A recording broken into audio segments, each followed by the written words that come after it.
Assalamualaikum warahmatullahi wabarakatuh. Kali ini, saya akan memaparkan artikel Best Praktik Penerapan Permainan Johari Window untuk meningkatkan konsep diri positif pada peserta didik di SMA Negeri 2 Brebes. Indikator permasalahan yang melatar belakangi adanya artikel ini antara lain, terdapat peserta didik tidak yakin mampu menyelesaikan masalahnya. Peserta didik peka terhadap kritik dan responsif terhadap pujian. Kemudian, cenderung merasa tidak disukai oleh orang lain dan menganggap orang lain sebagai musuh, serta cenderung bersifat pesimis terhadap kompetisi untuk bersaing dengan orang lain dalam mencapai prestasi. Berdasarkan latar belakang masalah tersebut, rumusan permasalahan dalam artikel ini adalah apakah terdapat pengaruh permainan Johari Window terhadap pemahaman konsep diri positif pada peserta didik di SMA Negeri 2 Brebes. Kemudian, tujuan layanan dari artikel ini adalah peserta didik atau konseli dapat memahami pengertian dan komponen konsep diri positif.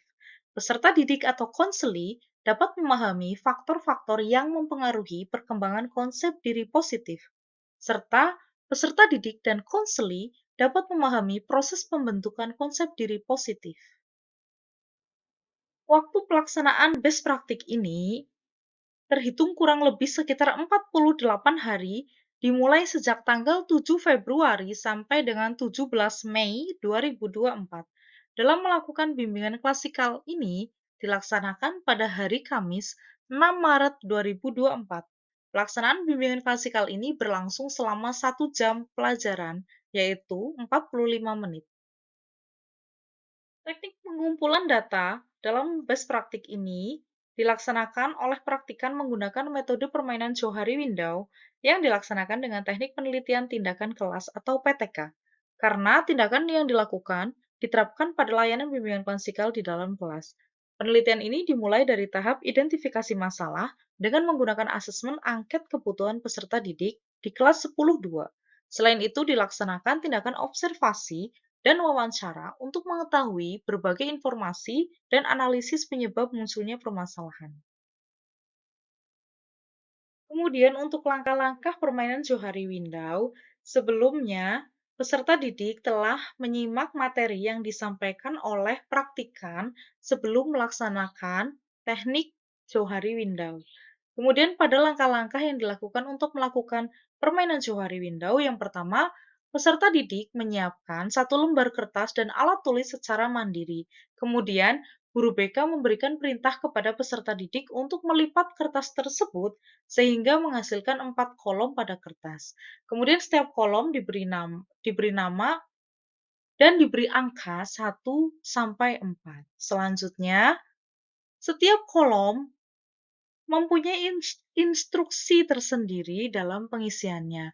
Pada kolom pertama diisi hal yang diketahui oleh diri sendiri dan orang lain ketahui. Pada kolom kedua diisi hal-hal yang orang lain ketahui tetapi diri sendiri tidak ketahui. Maka dari itu, untuk mengisi kolom kedua, setiap peserta didik menukarkan kertas yang ia miliki dengan orang lain atau teman di sebelahnya, untuk kemudian kolom kedua ini diisi oleh orang lain. Artinya, hal-hal yang diketahui oleh orang lain tetapi diri sendiri tidak ketahui. Kemudian di kolom ketiga, kertas yang dipegang oleh orang lain dikembalikan sesuai dengan nama dalam kertas tersebut untuk mengisi kolom nomor 3. Karena dalam kolom nomor 3 adalah ditulis hal yang hanya diri sendiri ketahui. Jadi orang lain tidak ketahui.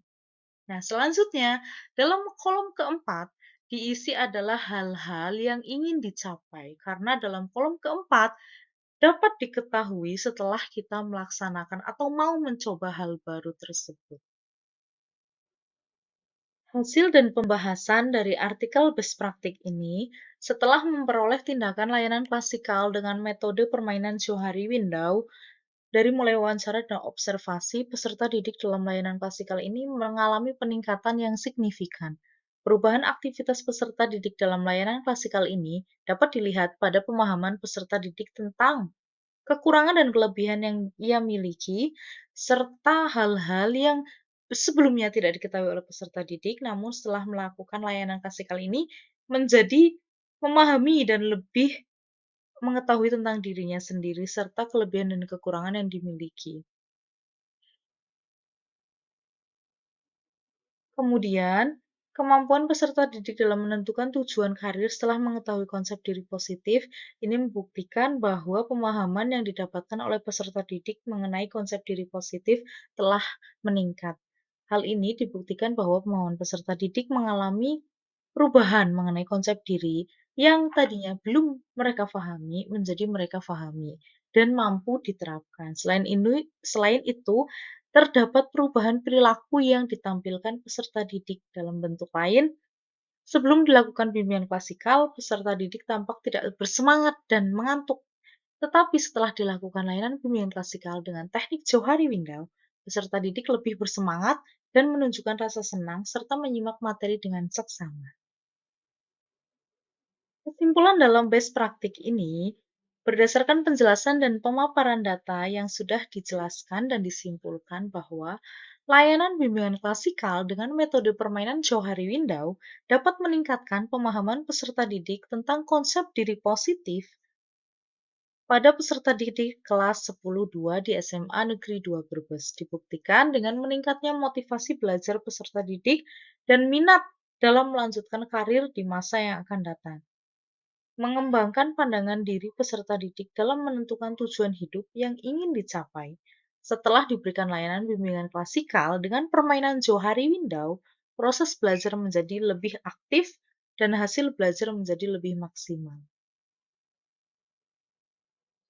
Baiklah, pemaparan hasil best praktik dalam artikel ini telah saya sampaikan. Terima kasih sudah menyimak dan semoga bermanfaat. Wassalamualaikum warahmatullahi wabarakatuh.